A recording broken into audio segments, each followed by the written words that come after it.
تعتبر ندرة المياه ومصادرها واحدة من أهم التحديات التي تواجهها المجتمعات البشرية على اختلاف مواطنها، تحديات لا بد من إيجاد حلول سريعة لتعقيداتها تكفل إزاحة هاجس الجوع والفناء عن 7 مليارات ويزيد من البشر. إن النمو السكاني السريع والتوسع الحضري والحاجات الاقتصادية والصناعية المتجددة، ناهيك عن عنصر التغير المناخي، قد أدى إلى تغييرات في كيفية توزع الثروة المائية وزيادة الطلب عليها، ما خلق تنافسا شديدا على هذا المورد المحدود وساق إلى توترات خطيرة في بعض المناطق. يخلق واقع الجغرافيا السياسية مزيد من التعقيد بهذا الخصوص، فالأنهار والبحيرات ومكامن المياه ليست ملتزمة بالحدود الوطنية للدول، كما أنها تخترق في كثير من الأحيان مناطق النزاعات السياسية والدينية والإثنية، مسببة المزيد من الصراعات. تشير الدراسات إلى أنه فيما يقرب من نصف مساحة سطح اليابسة تكمل المياه دورتها في أحواض عابرة للحدود،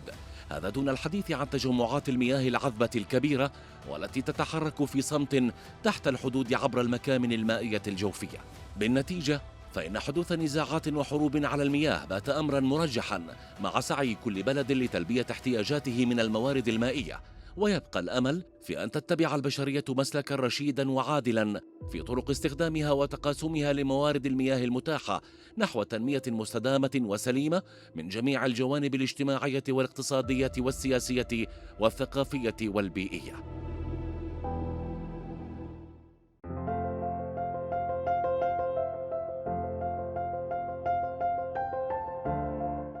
رغم أن الشمال السوري كان من أغنى المناطق الزراعية على الدوام، وشكل جزءاً مما كان يسمى بالهلال الخصيب لغناه بالأنهار والتربة الخصبة، حيث يضم أهم حوضين من أحواض المياه في المنطقة، وهما حوضا الفرات ودجلة والخابور. إلا أن التغيرات المناخية وآثارها السلبية على البيئة والحياة، إضافة لتزايد النمو السكاني وحركة النزوح القوية من الداخل السوري والاستخدامات الجائرة من قبل الدولة التركية لمياه نهري دجلة والفرات وتخفيضها لنسب التدفق إلى داخل الأراضي السورية والعراقية، كل ذلك جعل الإدارة الذاتية في شمال وشرق سوريا تواجه تحديات خطيرة تتعلق بأزمة حقيقية في توفر المياه، سواء تلك الصالحة للشرب أو المطلوبة للاستخدامات الزراعية وغيرها. ولم تعد المسألة تقتصر على شح المياه العذبة وحسب، بل أصبحت ترتبط بقضية اتساع الفجوة المائية بشكل مضطرد، وهذا كفيل بتزايد العجز المائي في تلبية المتطلبات الحياتية في المنطقة إلى حد لا يمكن السيطرة عليه أو تعويضه.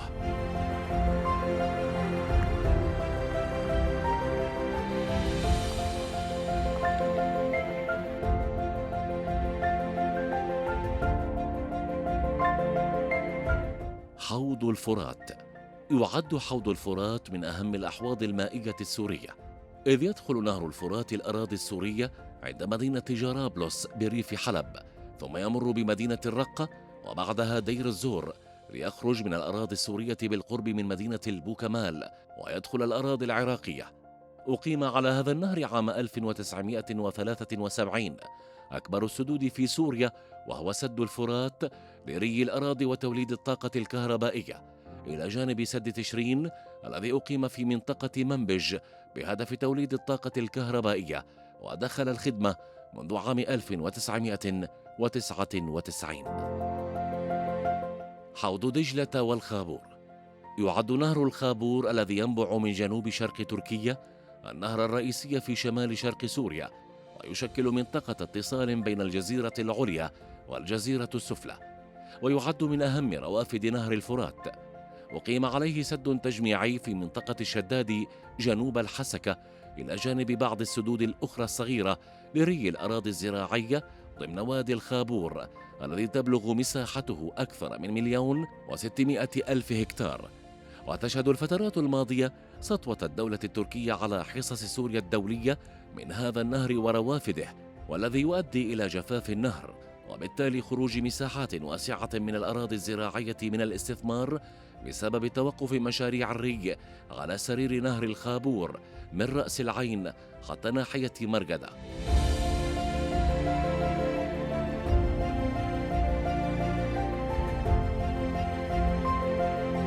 أما نهر دجلة والذي يعد أحد أهم النهرين اللذين قامت عليهما حضارة وادي الرافدين، فينبع من جبال طوروس في تركيا ويمر داخل الأراضي السورية بطول يصل إلى 50 كيلومتر قبل أن يدخل أراضي إقليم كردستان عند قرية فيشخابور. وتستخدم مياه هذا النهر في ري المزروعات، كما أقيم على أحد روافده سد السفان جنوب غرب مدينة ديريك، وهو عبارة عن محطة لتصفية المياه وضخها إلى عدد من المدن كالقامشلي وديريك.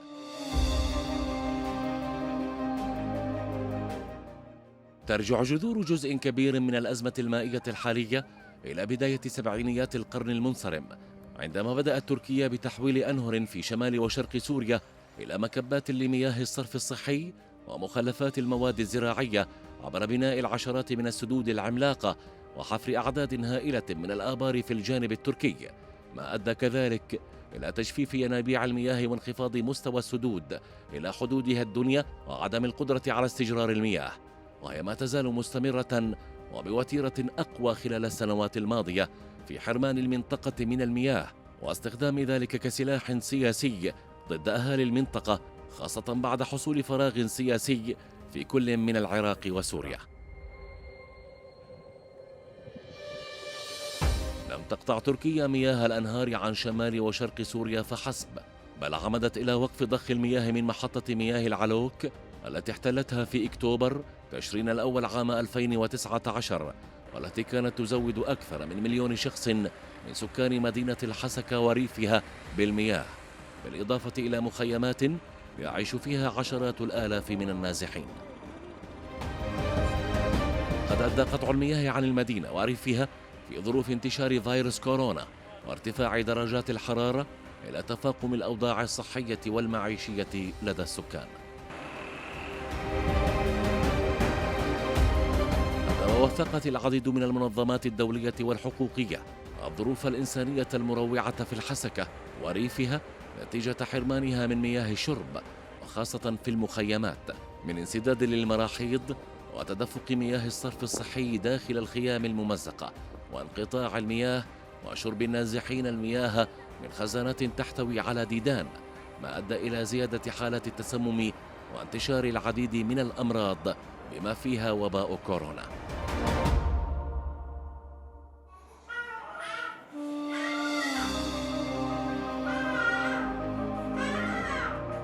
أصبحت حالة المياه في مناطق وأقاليم الإدارة الذاتية لشمال وشرق سوريا حرجة للغاية، نظرا للظروف الحالية من ندرة وشح مصادر المياه وخضوعها لإرادة الدول المتحكمة بمنابعها وحالات الجفاف المتزايدة.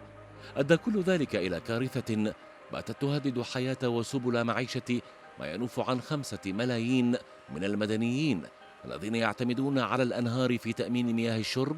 والكهرباء والري وغير ذلك من مناحي الحياة. كارثة قلصت مساحة الأراضي الزراعية وحولت مناطق واسعة إلى مجرد أراضٍ جرداء لا حياة فيها، ما دفع السكان للهجرة، ليست الهجرة الداخلية فقط بل والخارجية أيضا. ويمكن ملاحظة العشرات من القرى على ضفاف الأنهار وقد خلت من سكانها. إنها حرب المياه تمارسها دولة جارة بهدف إفراغ المنطقة وتغيير ديموغرافيتها ودفع سكانها نحو الهجرة إلى دول العالم وخاصة نحو القارة الأوروبية، وهو ما يتطلب تدخلا من المجتمع الدولي بالضغط على أنقرة ومنعها من استغلال المياه كسلاح سياسي.